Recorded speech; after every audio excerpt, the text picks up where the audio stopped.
Welcome to Stefflix. I'm Steffi, and it's time to watch a movie this week. This week, I'm going to watch Unsane, directed by Steven Soderberg. It was recommended to me by a viewer, and I don't remember who it was, but I wrote it down in my list. Let me show you my list. So my list is contained in a little black book. This is a bumper sticker that a friend of mine made and sent me, and I didn't have a place to put it because the car I have right now, I'm not going to have it very much longer. I'm getting ready to sell it, so I didn't want to put it on a car I'm not going to have for very long. So I went ahead and put it on my little black book. And in here, I have a list of movies that have been suggested to me since I started my channel. So I am excited to start going through this. And this one, Unsane, is on the list. Right here, it was recommended to me. Other titles on this list include The Lighthouse, Old Boy, 365 Days, Wolf of Wall Street, First Love, Under the Silver Lake, The Killing Joke, The Empty Man, I Saw the Devil, Kill Chain, that Nicolas Cage was in, mostly just because Nicolas Cage was in it. I know nothing about the movie. Ju-on Origins, Assassination Nation, 2001 A Space Odyssey. Also on the list here is Tusk, Unsane, which I am watching today. Climax, Lost Highway, which, God, I remember when that came out, and I remember watching it and thinking how weird it was. But I don't remember a whole lot else about it other than it being weird, and Robert Blake and Bill Pullman are in it. Clockwork Orange is also on this list. So is Yoga Hoosiers. That one stars of the daughters of Kevin Smith and Johnny Depp. And it probably has both of those guys in it too. Also, I added to the list recently The Limey, because Unsane also directed by Steven Soderberg, and I was like, ooh. So The Limey is on the list to watch. Bone Tomahawk, I just added a Babadook, which I have seen, but that might be kind of fun to do like a breakdown of the Babadook, because I creep myself out just doing the voice. Like, I can't. A whole bunch of one-word titles. We've got Feast, Parasite, Cats, Ma, Antebellum, Misery, and Swallow. So if there's something you would like me to add to the list over here, let me know. I have pretty much a whole book waiting to be filled up. And yeah, so I'm going to watch Unsane today, directed by Steven Soderberg. Okay. I think my coffee drink is kicking in, and my workout. I did like a 10-minute like little workout before I started to kind of get the energy re-going. One more thing, if you watch my other videos, I usually have a plant behind me. I moved her up here. It's a her. I kind of forgot about her for a while, and she's also sitting in a dark corner. So I moved her up here where there's more light, and I can see if I can't get the leaves kind of, they're looking a little sad. It's a, what is it? It's a prayer plant. But I need a name for her. It's a girl, so I'd like a name, but we can have an androgynous. Androgynous. Is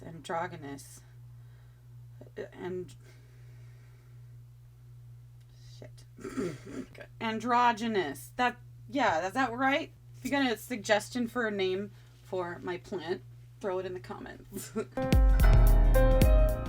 Jay Farrow.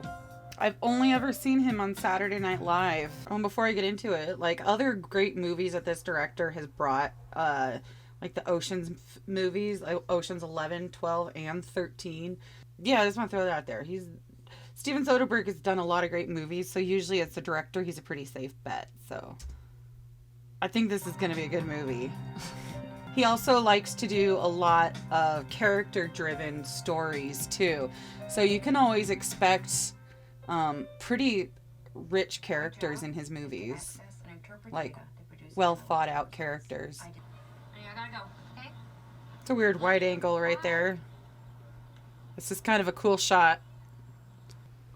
Fuck! Oh my god. I thought that's what you said you wanted. You initiated it. What? What just happened? Did I miss something? They were kissing. And she just suddenly, like, freaked out like he bit her or something. Oh, like maybe a PTSD episode. Hi, baby. Second guessing every single thing you say in case it might be misinterpreted. Taking out a restraining order. Fix my butt Normal. Relocating to another city. But you still see your stalker everywhere? I never feel safe. Not for 1 minute. So she lied to her mom, huh? Do I need to read every comma and semicolon? It's up to you, like I said. It's a boilerplate. Privacy, disclosures, liability. Did the therapist tell them that she's, like, at risk? Hi. Okay, pick a side. Pick a side. Stay there. Don't worry, you're not being singled out. I looked through everyone's bag. It's procedure. Procedure for what? To leave? Wasn't she getting ready to, like, leave? Please, take off your clothes down to your underwear. Miss Valentini, are you refusing to cooperate? Yes. What? By signing this, you've consented to voluntary commitment for 24 hours. That's why you read everything you sign. Oh my god. Oh my god. Oh, I thought she was doing something else. Oh, ew, gross.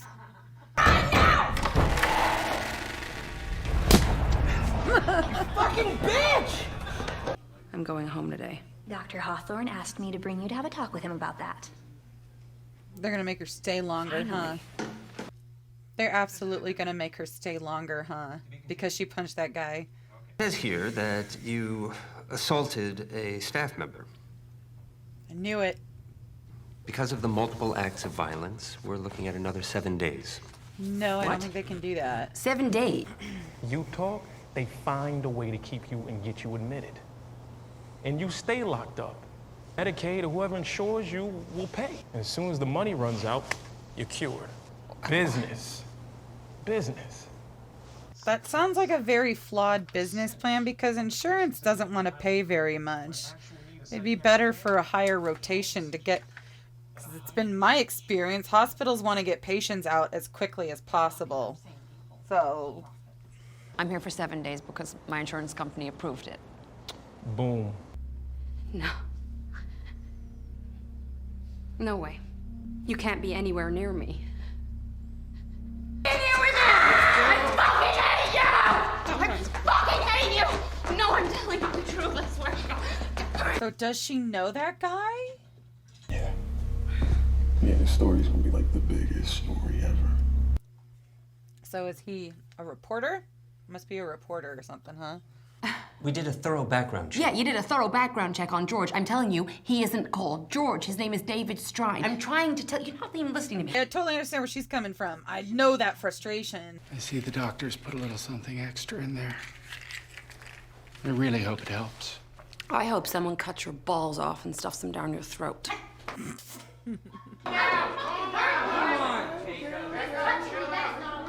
Motherfucker! It's hell! Fuck you! No! Oh my god. It sucks. It fucking sucks. And I'm mad at everybody around her. But I'm mad at her too. Look at all those crazy windows all over that house. Oh my god. Go back to that. Look at all those windows. They're like, and they're not even lined up. Oh my god. I hate the side of this house. And I'm here for 7 days, and no one's helping me. Oh my God, Sawyer. What's the name of that hospital? Highland Creek. Mom is like out the door. Love that. Mom is like, I am on my way. She's already out the door. Oh. Rain check on the blue. I wish I could go 1 day without hearing that. Highland Creek is a very ethical organization, Mrs. Valentini. Is it me, or does this movie kind of feel like commentary on the U.S. health system? Or medical decisions are based on what insurance will pay for? I'm wondering if that's kind of what this movie is commenting on. Yes, it is, because earlier, Jay Farrow said it. He said it's business. It's all business. Yeah.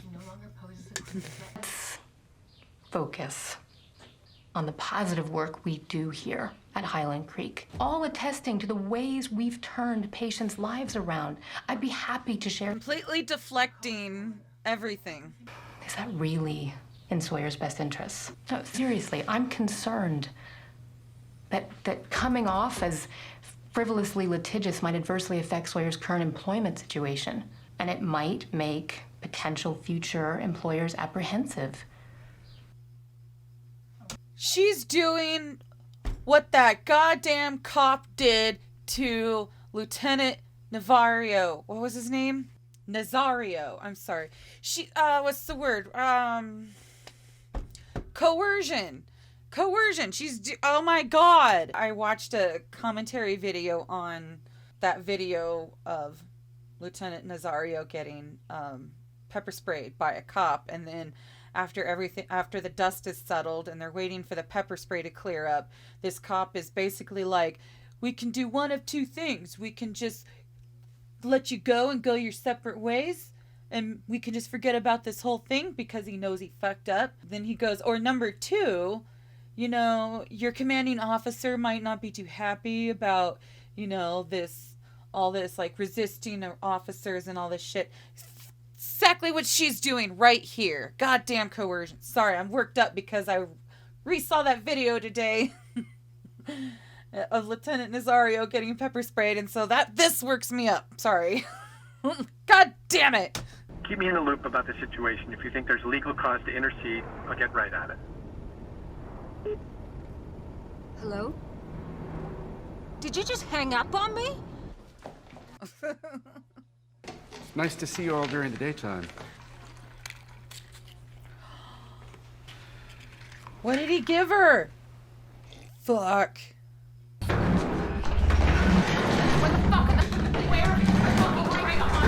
Oh yeah, I forgot to mention, I think this movie was filmed entirely on an iPhone. Some of these close-ups you can kind of tell some of these close-ups you can kind of tell that it's like a phone camera. But otherwise it's a great looking movie.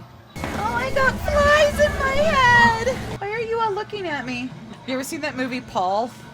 Go watch that. Maintenance! Maintenance. Something's gonna happen to the mom, huh? We're checking all the AC units, ma'am. There was a It's the guy. Your work ethic is unreal. You're here day and night. We could use more like you. You're a gift from God, George. And he's probably a serial killer. Something, you know, so I volunteered at a hospice.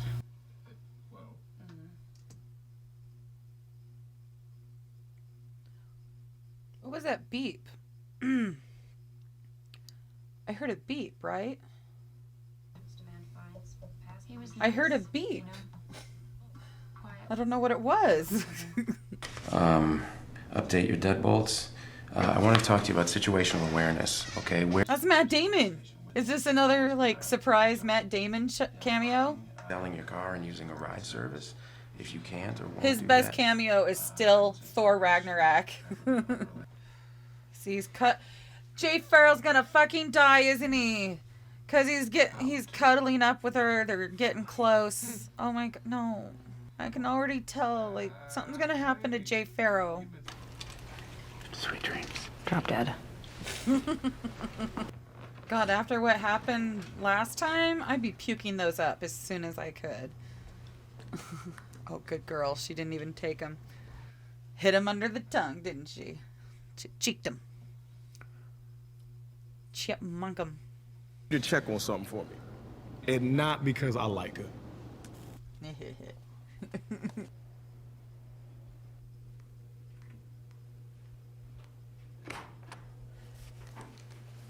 I am so tense right now because I don't want anything to happen.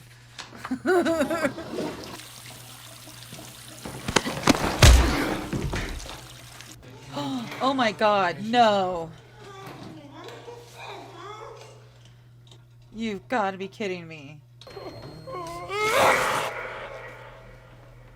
Rat face, huh?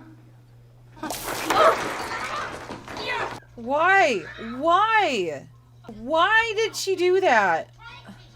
She's in on it or something, because every time she gets close to getting out, the girl with the braids comes along and antagonizes her, but God, she just reacted way, like, too quickly. Or did she do that on purpose? What did she take? She took somebody's phone. Oh my God. Oh my God! Look what he's done! Why does she have to do everything so hysterically? I know it's urgent. Okay, so I recognize she didn't steal the phone. She found it under her pillow. But, oh my God. Every time something happens, she reacts so hysterically. Like, stop. I'm not gonna touch you. I don't want you to feel uncomfortable. I just want to be here with you. No. Ugh. Cabin in the woods in New Hampshire in the White Mountains. God, gross.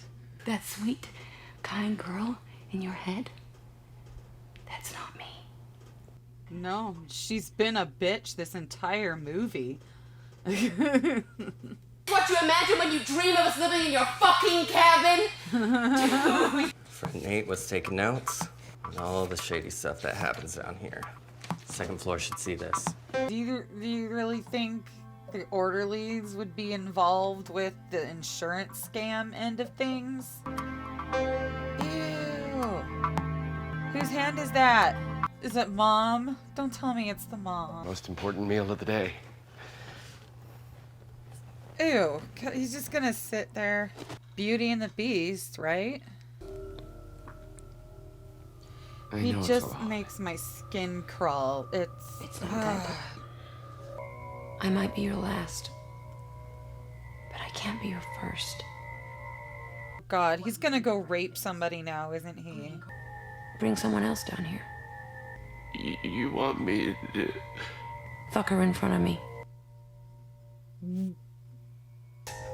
Random patient. Violet. Was that the one with the braids? Oh, God. Oh. I know Violet is an antagonist, but she doesn't deserve this. Prints from the John Doe in the park. George Shaw. Thank God! The cops finally are like, wait a minute. Ow. No! David, shut her up. Shut her up. Okay, so I cannot figure out her game plan. So she had David go get Violet and told him to force himself on her. And then she stopped it. Ooh, girl on girl action. What? That's why. Ooh, smart thinking. I forgot about the shiv.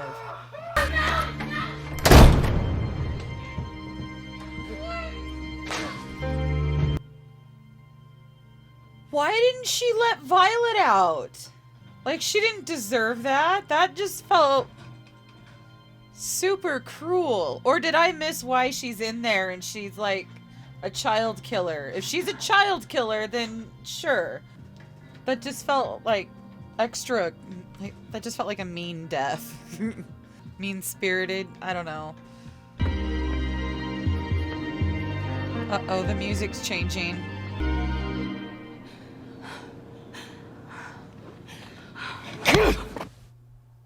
It's her mom. Oh no, isn't it?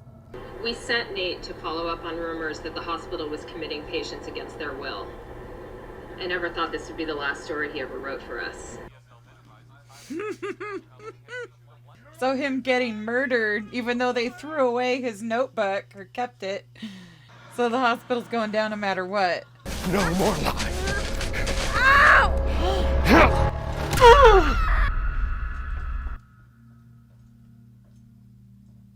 This is not looking good. This looks like it's gonna be a pretty bleak ending. Make such an amazing mother.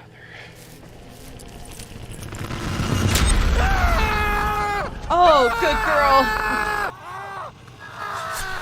girl. Yes.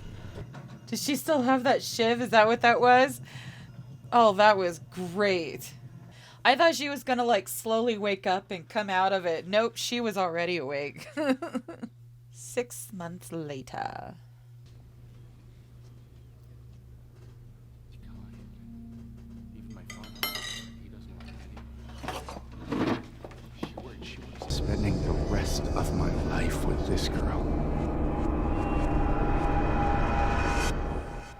Yeah.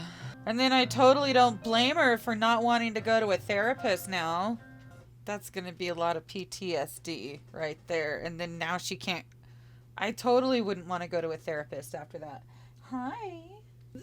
I enjoyed it. This was a good movie. This was a great suggestion. So thank you. It's got 4 out of 5 stars on Amazon. It rates a 6.4 out of 10 on IMDb. Yeah, I liked it. It played with you a little bit. At first, you're like maybe she is crazy, because she is a very aggressive type of character. And I think that was intentional. She definitely was not like the standard female lead that you would see in a movie like this. She was definitely her own character. I like what Claire Foy did with it. Claire Foy? And Steven Soderberg is always a good director. This was kind of exactly what I thought it would be. It was a good movie. I had a feeling it was going to be a bit of a slow burn, and it was, but I was hooked for most of it. Jay Farrow, never really seen him do anything outside of Saturday Night Live. It was cool to see him do something in a dramatic role, and I always kind of thought he would do well. Jay Farrow, I think, to the moon. I liked a lot of the camera work in it. This film was shot completely on an iPhone, I believe. The film was completely shot on an iPhone 7 Plus it was shot in 4K using the app Filmic Pro. And also, this movie was shot in just about 10 days. The budget was $1.2 million. Really? That's a pretty good movie for a $1 million budget. Huh. Okay, I'm just reading this. To get the dolly shots in the film, Steven Soderberg, he would hold the iPhone on a DJI gimbal while sitting in a wheelchair, and a crew member pushing him around. So I have a story and about the wheelchair part, just kind of reminds me. So I was helping shoot a film one time. This was years ago when I lived in Oregon, and the public access TV station in Salem, Oregon. I used to do a lot of volunteer work there. We were shooting a short film that we were going to play along with during a live show. God, I can't spit it out. So on Halloween, they were going to do a live show, like a spooky thing, and kids would come in from across town and get candy, and they would get to be on TV and stuff. It was a lot of fun. And in the month preceding up to that, we were doing a lot of prep work, and one of them we shot a short film that would tell this story of what was going on off camera during the live shoot. I think is kind of, if I remember correctly, that's what it was. After hours at the TV station itself, because there were 3 staff members there, because all of them were in it. I was the cinematographer, and then there was this shot we wanted to get. We wanted to do something kind of in line with Sam Raimi's the demon cam shot, like on Evil Dead and Army of Darkness. We wanted to do something kind of in homage to that, and we were going down this hallway into I think they use it for a classroom during the day. And this was after hours, so they moved all the tables to the side so we could have the space, because we were going to film this cheesy fight scene. And to get this shot down the hallway, I sat in a wheelchair. Where's my phone? Oh, right in front of my fucking face. And it was not a phone camera. It was like a pretty decent, nice DSLR deal that they had at the TV station. So I had it in such a way that I had it balanced on my boobs like this, so I could hold it steady. And then I had my feet up in the footrests, and then they would just push me down the hall as fast as they could, and I would just be holding the phone as steady as I could. And we called it the boob jib. Yeah, reading that piece of trivia made me think of the boob jib, so I had to tell that story. And I got to do a little voice work. I was Betty from Jersey. I was just a voice off screen, but I was Mr. Big Secretary Betty. I might have been a higher pitched voice, but yeah, I was Betty. And then there were a lot of jokes about Betty, how Betty knows all about the back door. So That was a fun night. I'm sorry. I just wanted to tell that story. That was fun. I was also kind of in the back of my head thinking, were they able to rent out like a hospital facility for that long? And turned out they shot this movie in Pomona, New York, at the Summit Park Hospital that had recently closed. So the hospital wasn't even in use. So given their budget, that's probably how they were able to do it so cheap. And what a great setting too. I was thinking, wow, $1 million and they got a full hospital setting? I had a good time watching this movie. I can see how it might not be for everyone. It is a slow burn. I thought it was kind of a slow burn up to the point where he revealed her mother's mail to her. And I was like, oh fuck, he really is a stalker. Because up until that point, I kept thinking like, maybe she's really crazy and there's stuff that they've left, there's stuff about her that they haven't told us yet. You know, that's kind of what I kept thinking. Like, I'd recommend Unsane to anybody who likes kind of psychological thrillers, especially this one, because at first it plays with you a little bit too. You don't know if she's crazy or not right away, and then it kind of becomes a little bit of a game of cat and mouse, I think. Although she's aggressive, that was kind of a con for me, but I think that was the point of her character, is because she's an aggressive person and highly assertive, and there's nothing wrong with that. What drove me nuts is that she couldn't keep her cool when she needed to, but she eventually did, actually, towards the end, because she did fool me a couple times, because she was very cunning in getting herself out of the hospital.